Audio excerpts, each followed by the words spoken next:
Okay, Assalamualaikum warahmatullahi wabarakatuh. Hello everyone, good afternoon. First of all, I would like to thank you very much for your giving to our group presentation today on the theme of obesity and heart disease and present future progressive. Before starting, I would like to introduce my group, which consists of Aisyah Tulatipa, Fauzi Zahra Putri, and Bustiar Widiantara. So here are six content for presentation. The first, conversation, reading obesity and heart disease, vocabulary, present, future, progressive, grammar, and exercise.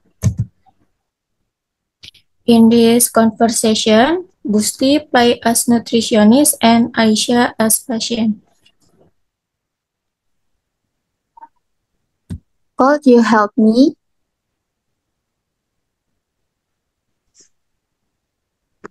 Sir Daniel, what can I do for you? I am having a problem with my weight. I think I can call me a big giant.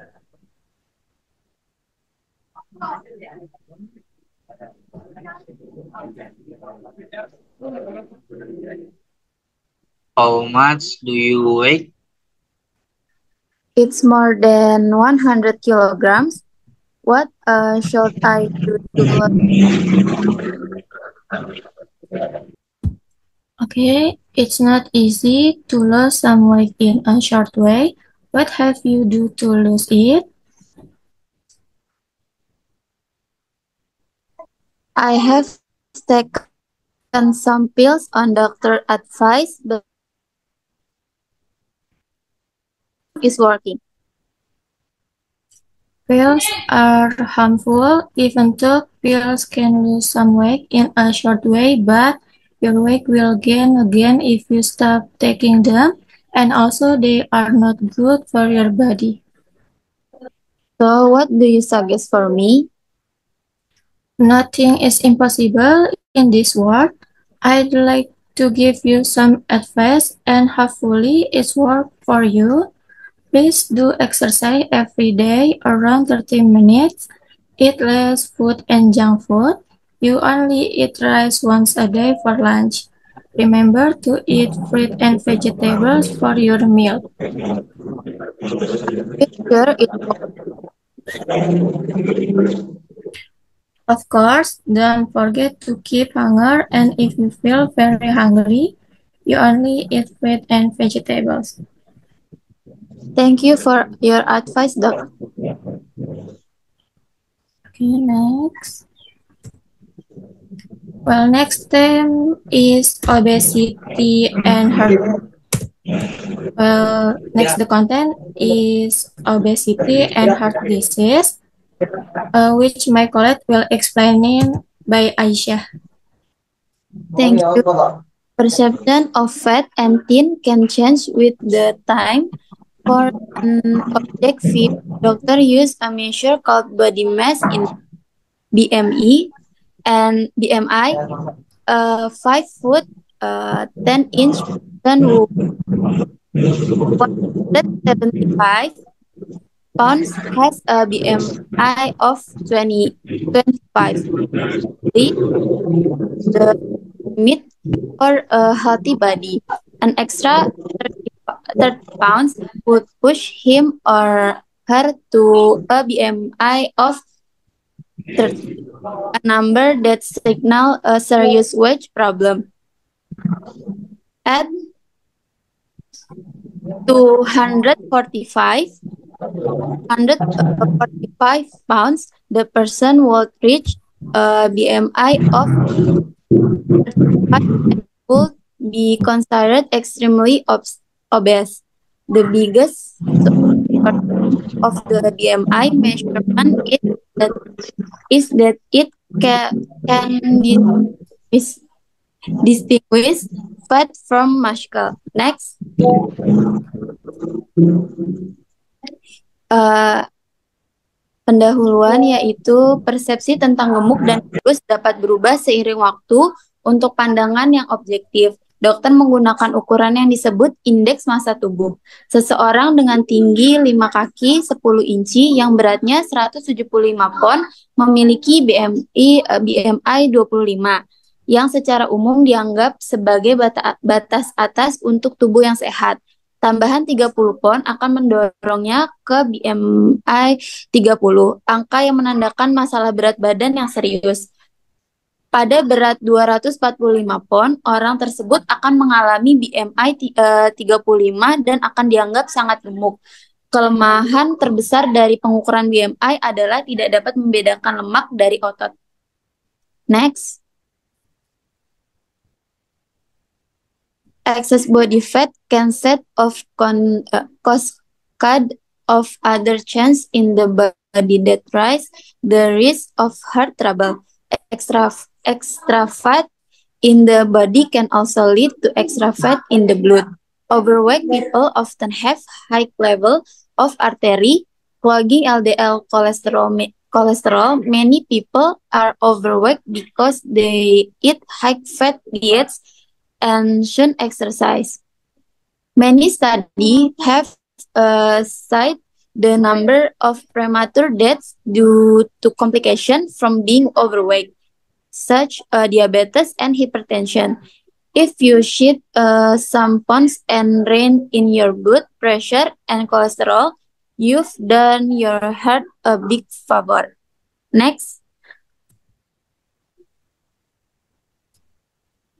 Kelebihan lemak tubuh dapat memicu serangkaian perubahan lain dalam tubuh yang meningkatkan resiko masalah jantung. Kelebihan lemak dalam tubuh juga dapat menyebabkan bertambahnya lemak dalam darah. Orang yang berkelebihan berat badan seringkali memiliki kadar kolesterol LDL yang tinggi sehingga menyumbat arteri.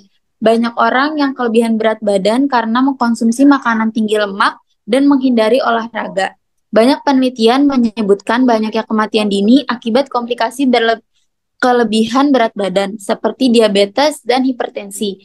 Jika Anda menurunkan berat badan dan mengendalikan tekanan darah dan kolesterol, Anda telah memberi manfaat besar bagi jantung Anda.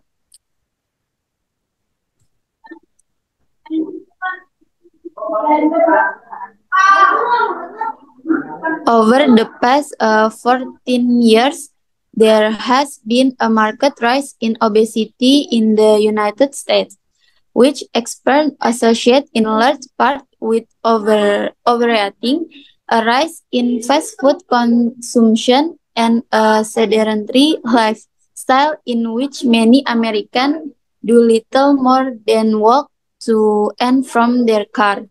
Today, nearly 34% of American adults are considered obese.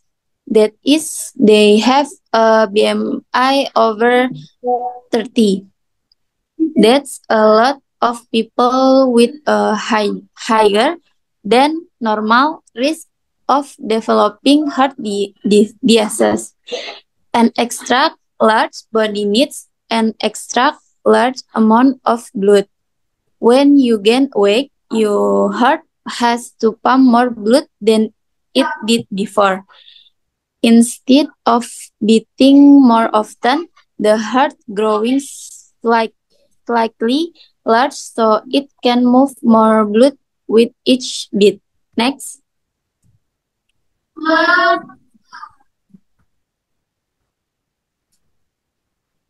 Selama 40 tahun terakhir, terjadi peningkatan tajam dalam obesitas di Amerika Serikat.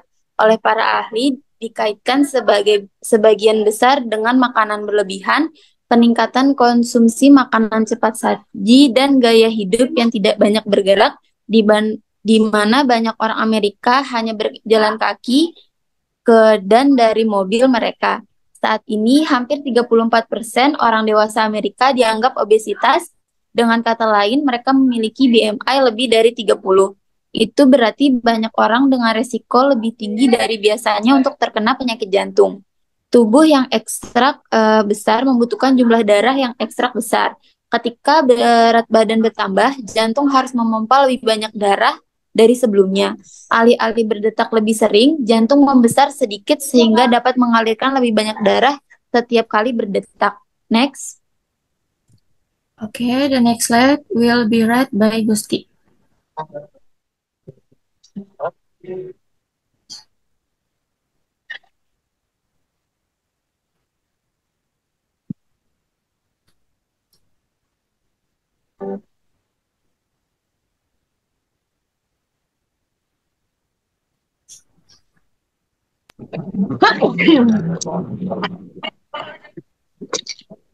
Study of nearly 116,000 nurses published in the Journal of the American Medical Association found that moderately overweight women BMI between 25 and 29.9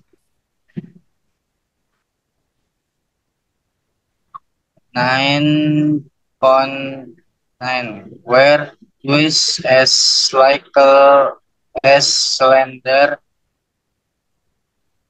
women BMI less than 21 to develop coronary heart disease for women with a BMI over 29. The risk nearly quadrupled. In addition, research by the National Heart, Lung, and Blood Institute had more evidence that extra weight is bad for your health. In a study of over 5,000 participants, the risk of heart failure in recent white is additional point of a participant BMI about 4 to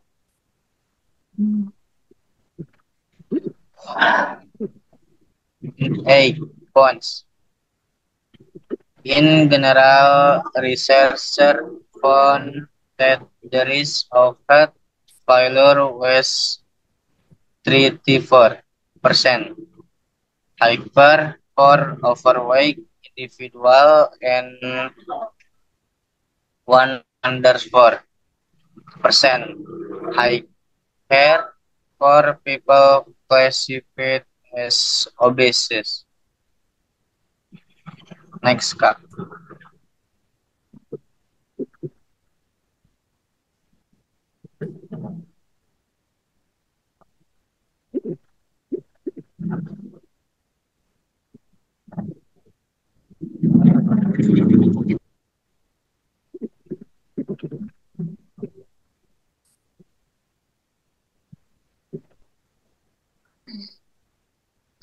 Sebuah studi terhadap hampir 100.000 perawat yang diterbitkan dalam Journal of the American Medical Association menemukan bahwa wanita yang kelebihan berat badan sedang BMI antara 25 dan 28,9, dua kali lebih mungkin terkena penyakit jantung koroner dibandingkan wanita yang ramping. BMI kurang dari 21. Bagi wanita dengan BMI lebih dari 29, risikonya hampir 4 kali lipat. Selain itu, penelitian oleh National Heart, Lung, and Blood Institute menambahkan lebih banyak bukti bahwa berat badan ekstra tidak baik untuk kesehatan jantung Anda. Dalam sebuah penelitian yang melibatkan lebih dari 5.000 peserta, resiko gagal jantung meningkat dengan setiap poin tambahan pada BMI peserta, sekitar 4 hingga 8 poin. Secara umum, para peneliti menemukan bahwa resiko gagal jantung adalah 34% lebih tinggi untuk individu yang kelebihan berat badan dan 104% lebih tinggi untuk orang yang tergolong obesitas. Next, Kak.